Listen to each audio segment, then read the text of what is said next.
This morning we're continuing in 1 Peter chapter 2, verses 18 to 25, and the encouragement today is to take it like a Christian. Beginning at verse 18. Servants, be submissive to your masters with all fear, not only to the good and gentle, but also to the harsh. For this is commendable, if because of conscience toward God one endures grief, suffering wrongfully. For what credit is it when you are beaten for your faults, you take it patiently? But when you do good and suffer, if you take it patiently, this is commendable before God. For to this you were called, because Christ also suffered for us, leaving us an example that you should follow his steps, who committed no sin, nor was deceit found in his mouth, who when he was reviled, did not revile in return. When he suffered, he did not threaten, but committed himself to him who judges righteously, who himself bore our sins in his own body on the tree, that we, having died to sins, might live for righteousness, by whose stripes you were healed. For you were like sheep going astray, but now have returned to the shepherd and overseer or bishop of your souls. Now, if you're a John Wayne fan like I am, you know that you're supposed to take it like a man, right?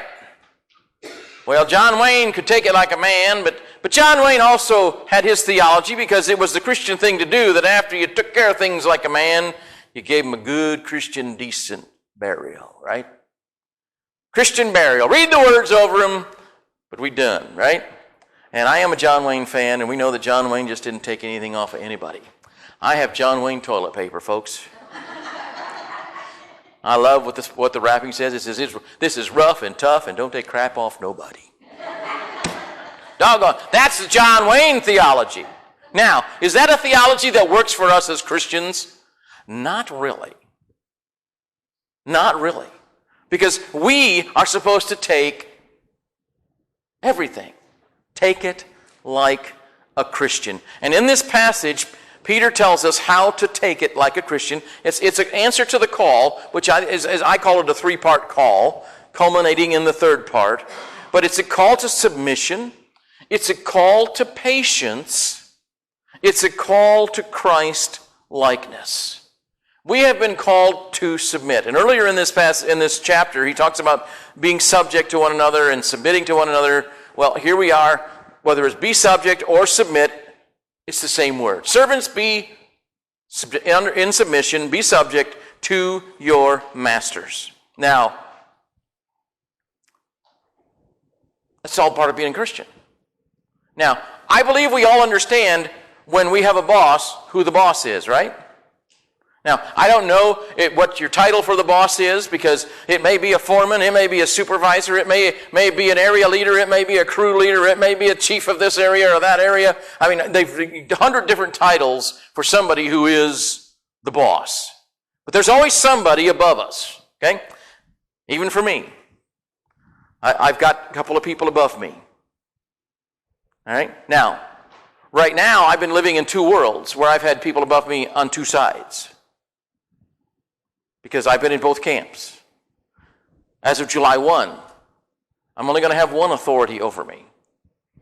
Well, there's actually two levels. There's an area supervisor kind of thing, and then the leader of the new conference of Global Methodism.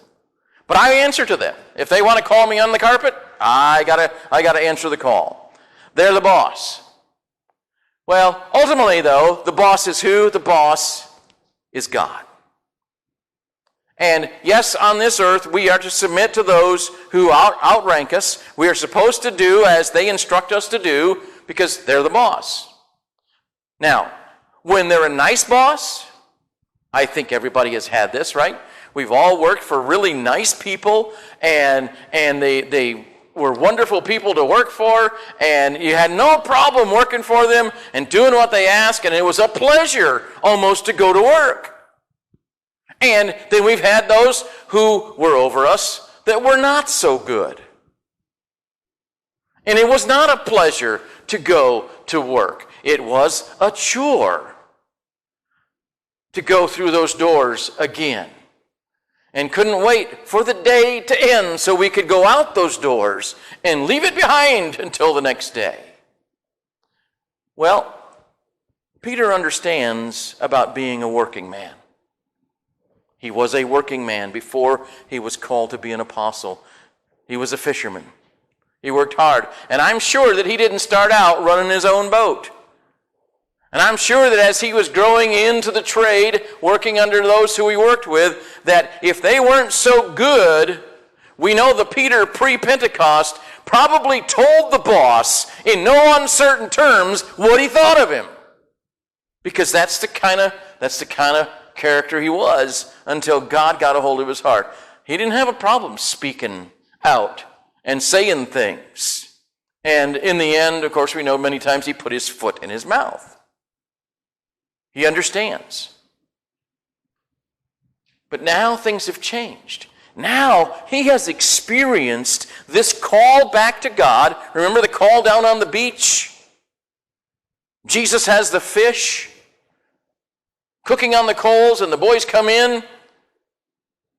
And Jesus confronts him and says 3 times, Peter, do you love me? Peter, do you love me? Peter, do you love me? And man, now things have changed, and they really changed after Pentecost. Because Peter has returned to his Savior, his Master. Does that mean it's easy to get along with everybody? No. But as a Christian, we're working at it. We're doing what we're supposed to be doing, and unless it's a matter of faith, there are some things we may have to say no to. There's always going to be things you don't like to do. At least I found that. There are things I don't like to do. There are chores around the house I don't like to do, but have to be done. And so they're done. We work in submission to those who are over us, but our ultimate submission is also to the master of our soul, the bishop, the overseer, as Peter calls him at the end of this passage. Second, it is a call, here's the word, folks, to patience.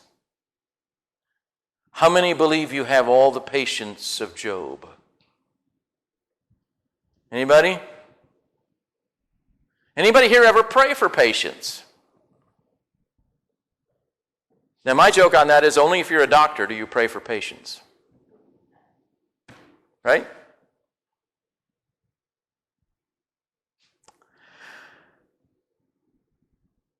Patience. Taking it patiently, Peter says, is acceptable to God. Taking what? Well, taking punishment. Punishment for doing wrong. Now, I'm sure that you may remember times when you were a kid that you got punished for something. It was a memorable time. I can think of an instance when I got in trouble for doing something wrong in the 6th grade. And, I didn't think it was a terrible thing, but it cost me a recess. And as far as I know, that's the only time I ever got in trouble at school, because I didn't like that. I didn't like sitting there because I didn't get to leave the area that looked right out at the playground while I served my punishment and watched all the rest of my classmates playing. So it's like, well, we're not going to do that again. Never did. Now, I've gotten in trouble with my mom and dad. I know for sure I have. And I've done things and said things. I don't remember being punished. I know I was. I was not a perfect child. My sisters might think I was. Think I was my sisters think the brothers are the favored ones. And I still don't understand that. When Dad has gone out of his way their entire lives to do things for them, that he's just looked at us and said, you can take care of yourself. Like, okay. But I do know that there is a time, and I don't remember it because I got in trouble and I had it coming, not the end result of it. But It was in the old days, when you're riding in the car with mom and dad. In my day, in your day, where did we ride? Well, either up in the back window, or this particular day, I'm riding half in the back seat, half in the front seat. Dad's driving along, and I said something I shouldn't have said, apparently, and Dad reached back to swat me on the shoulder like he did, just to remind me to shut my mouth. Well, I saw it coming, and I ducked. And I got it right in the nose. And he drew a little blood, and then he's going, and he'll tell you to this day, he said, I felt like a heel. I don't think anything about it because I knew I'd done wrong. Now today, they'd probably throw him in jail because it was child abuse. And they throw him in jail again for not having me in a seatbelt. I'm not even sure our cars had seatbelts in the back seat. No. Of course, we were also driving steel tanks in those days, right? I don't remember it. We're supposed to take it patiently when we get it for doing wrong. But Peter says we're also supposed to take it patiently when we do it right.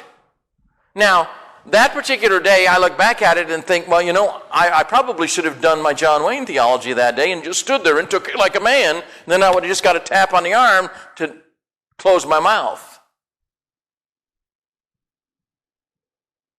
But what if we're doing what's right? Can you be arrested for doing what's right? I saw a video this week, folks, of a man across the street from one of those crappy party things and gatherings, quoting scriptures and holding his signs up, and the police arrested him. You think it can't happen? It's coming. It's coming. It's coming. Even if we're doing what's right,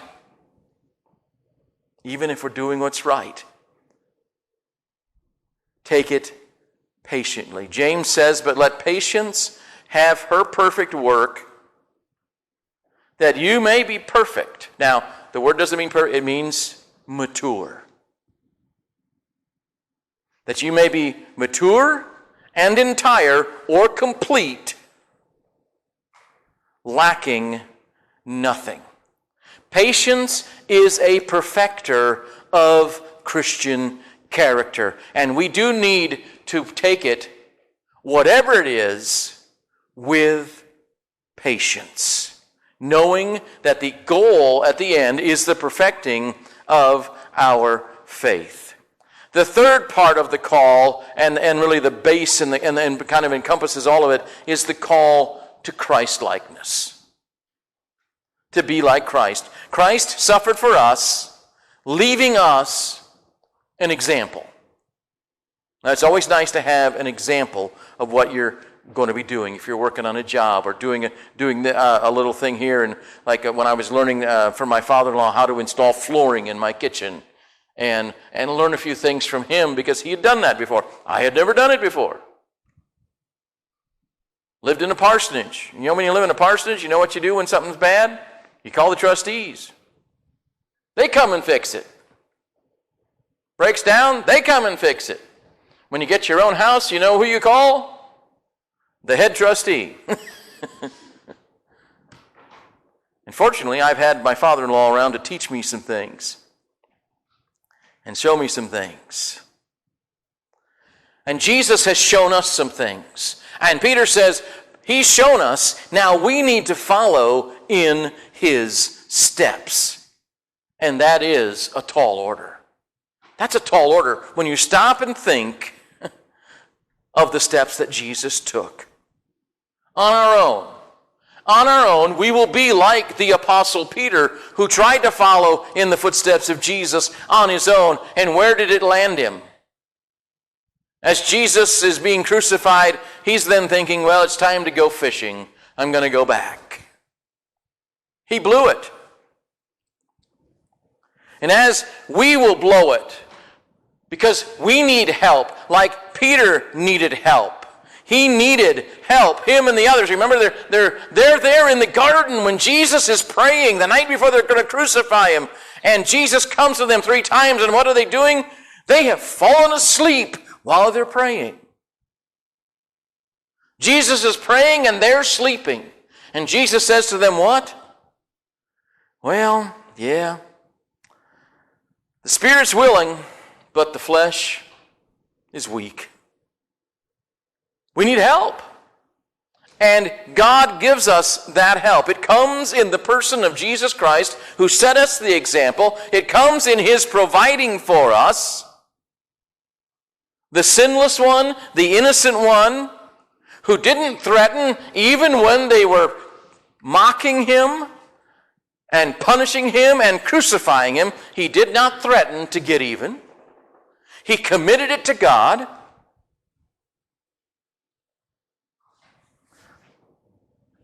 And by coming to terms with his purpose in dying. Why did he die? Well, I think there's a lot of reasons you could say, but I think 3 things that he came to provide in his death and resurrection. One is hope.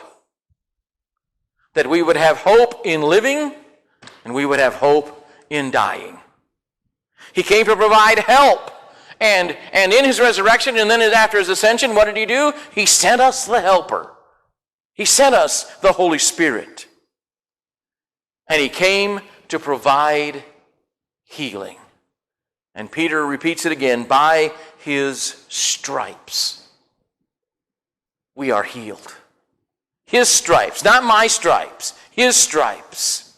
And so we have the opportunity to follow him. All of us who were at one time that wandering sheep. And if you know about sheep, if you ever got to watch Ray Vander Laan in some of his videos years ago, and he described how the sheep would love to wander off what we would in Kentucky call the holler, because there was nice lush grass. Well, if you're up in that holler, when a rainstorm hits, the stream all of a sudden becomes a river, and you're wiped out. Now, maybe some of you, do you all know what a holler is? Yeah. Some people don't. I didn't know until I moved to Kentucky. Hey, now I know what a holler is. And the shepherd wants to keep the sheep out of those areas, the sheep that wander off, the sheep that are in danger of being wiped out. And we have all been that wandering sheep. We've all been there. We've all sinned. We've all fallen short. We've all tried to do it our own way. Now we get the opportunity, Peter says it in verse 25, that now we have returned. We have reverted. We have come back. The shepherd receives us back into the fold and leads us into the safe places. The places where we will eat and we will get filled, where we can refresh, but we are not in danger because we are under His control. And it may be that you know some today who are wandering sheep. We've got wandering family members. They're up the holler of sin at this moment. And they're in danger and don't even realize it, that in an instant they could be wiped out. And if you want to see what the waters can do coming out of the hollers, go back and look at the archives of the floods down in Kentucky and around Prestonsburg and Garrett. Town that I used to live in and go to church in for a year when we lived down there. Completely underwater. That's what happens. But the opportunity is for us to come back. The opportunity is for us as Christians to be Christ-like and take it as Christ would take it. Standing, yes, taking the punishment, but not threatening. Standing maybe and saying what's right and being punished for it. Is that any different than what Jesus did? No. He spoke the truth. He is the truth. and they crucified him. And we are called to be Christ-like. Now that part of being Christ-like we don't want, right? That we would rather not have to do that. We'd rather not have to be punished for doing good. But we're called to do it nonetheless. Because we are going to take it and need to take it like a Christian. Whatever it is, take it like a Christian. Submissive, patient, Christ-like. Why? Well, what does Peter say?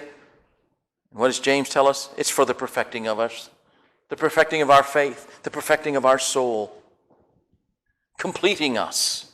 We're not complete yet. We're not complete. We're still building. We're still growing. And we need to fall under the influence of Jesus so that we can look like him. Now, have you ever heard, some people have said this, that some couples, the longer they're married, begin to look like one another? Have you ever seen that? I mean, we've seen it in some, right? And all I can say is that for some guys, that's a blessing because that means they're getting better looking. Okay? Why is that? Because they've spent 40, 50, and my mom and dad are pushing right up onto 65 years together.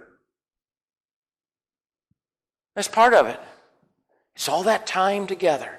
So how are we going to look like Christ?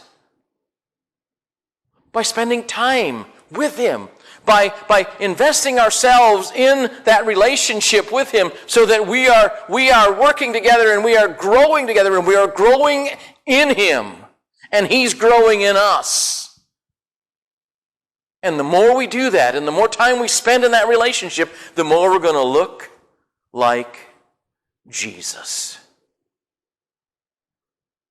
And as we're working on that perfect look, because, he was perfect. I mean, he's the Son of God.